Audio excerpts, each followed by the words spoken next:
Oh, yeah, we got notifications in the house.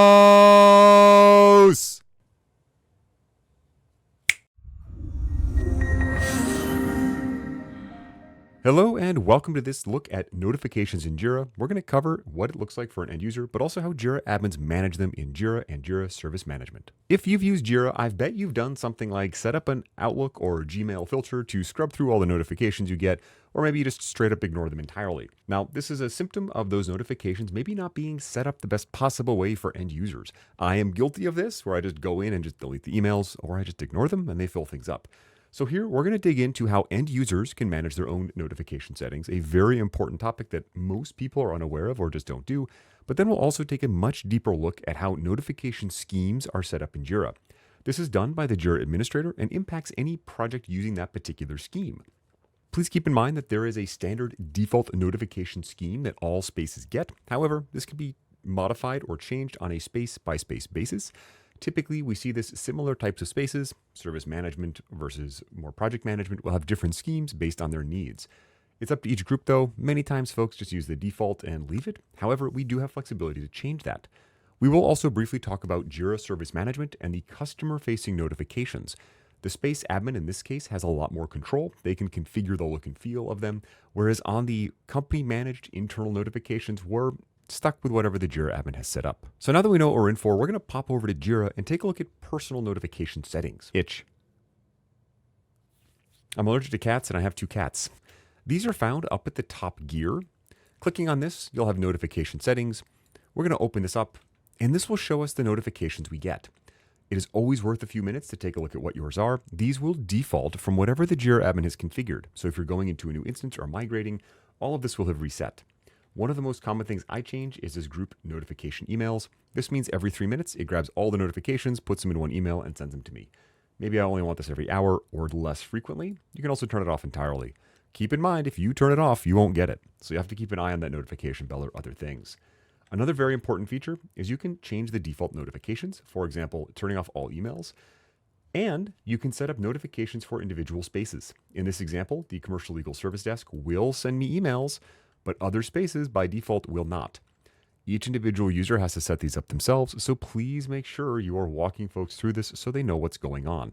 You can also always revisit this and tweak it, but this is where individuals go to change their notification settings.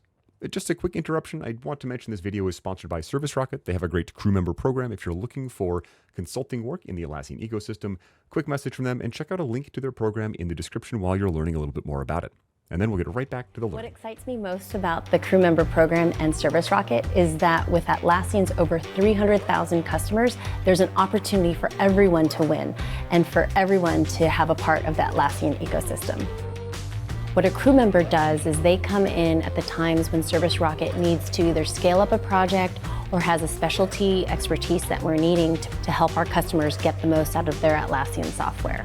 So they're not just joining a contract or a project, they're actually joining a community of talent that is all focused on being the most reliable partner. Anyone around the world can be part of the crew member programs. Think of yourself as part of a community and a movement that is growing the Atlassian ecosystem. So now that we know what it looks like for an end user, we're going to switch over to being a Jira admin. We're going to go up to our gear and click on work items. And in the bottom left, we have a notification scheme setting. This is what describes all of the schemes across our instance. Now, if you recall, anywhere we see the word scheme, that's a clue that we're in a company managed space and that this configuration can be used in multiple places. There is a default that brand new spaces will get. Jira admins can come in and change that. In this example, every single space is using the same one. I have another scheme set up, but no one is using it yet. What we can do is go in and edit these schemes. Editing will allow you to do things like change the name. Please always add a description. This lets other admin knows what's going on. And then click on notifications. This is what the scheme is describing. It has one column for the notification it sends, another column for the recipients who will get it, and then the ability to add more recipients. By default, we're going to see the current assignee, the reporter, and all watchers on basically all of these. There is one when a comment is deleted that has no notification, but the default scheme will send notifications for a lot of things to a lot of people. And this may be non-ideal. So this is where you can tweak the default notification scheme. And again, this will apply to all of the projects listed here, Spaces and Cloud.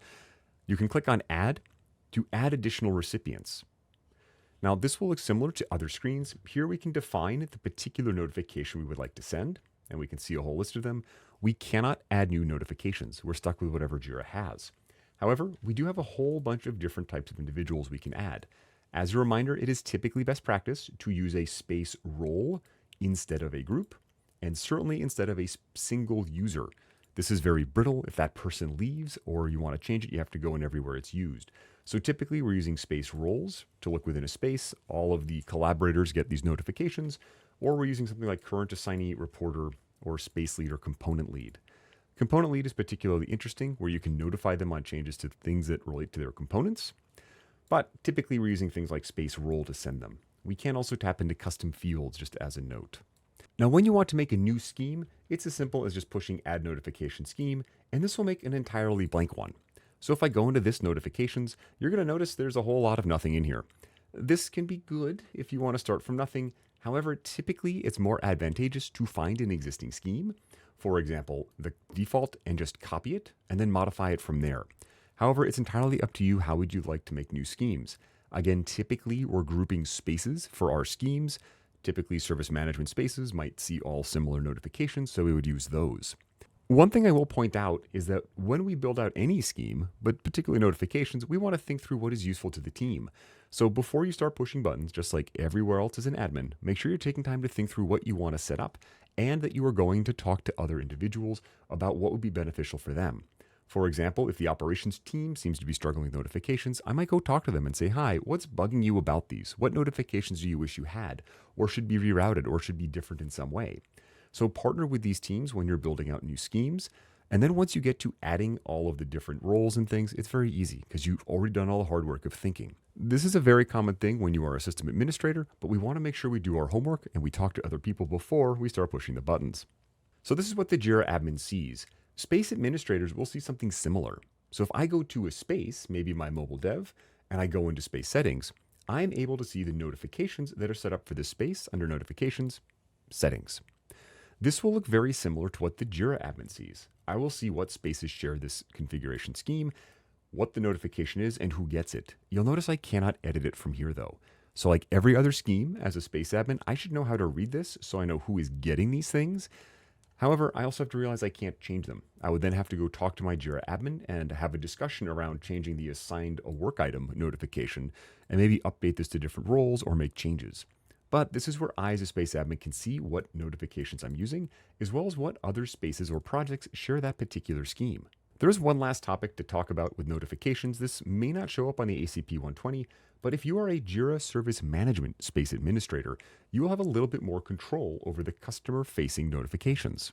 So here I'm going to go open up one of my Jira Service Management spaces. And I know it's Jira Service Management because I can see Service Space right here. I'll go into Space Settings, and I'll go find my notifications. You'll notice I have internal notifications. This will pull from those notification schemes. It will look identical to other spaces. However, I also have customer notifications. So keep in mind that as a Jira Service Management Space Administrator, I can actually go in and edit the text of the notifications that go out. I can use things like smart values or placeholders to show information and variables. I can turn them on and off and have a little bit more control over what customer-facing notifications are sent. Keep in mind, a customer is defined as someone who reports a request. So internal teammates will still be driven by the notifications for internal notifications, whereas customers will get this list of them. And as a Jira Service Management Space admin, I can turn these on or off. Again, this may not show up on the ACP-120 Jira admin exam, but it's good to know that JSM, Jira Service Management admins, have a little bit more control about the customer-facing notifications. So that is everything about notifications in Jira. If you're going for that ACP-120 exam, it's 5 to 10%. So something we should know about. Practically, you might look at this a few times a year and adjust, but please make sure you are thinking through what those notification schemes look like before you start pushing buttons. And please make sure you're partnering with your teams to identify the pain points to help support them and make their lives as easy as possible. Some key things to remember: there's a default scheme that is automatically applied that can be changed, and that best practice is to use space roles instead of groups or individual users when sending notifications. And of course, Jira Service Management admins can go in and change customer-facing but not internal-facing notifications. Curious what you think of notifications. Are you someone like myself who just uses Google filters or Outlook filters to get rid of all that stuff? Or do you actively go in and modify them? Let me know down in the comments. I'd love to hear how you use them. Also, check out some other links down below, including a Discord community where we can share more information and other great info. Thank you so much for taking time to learn from me. I really hope to see you in one of these again soon. And remember to like and subscribe.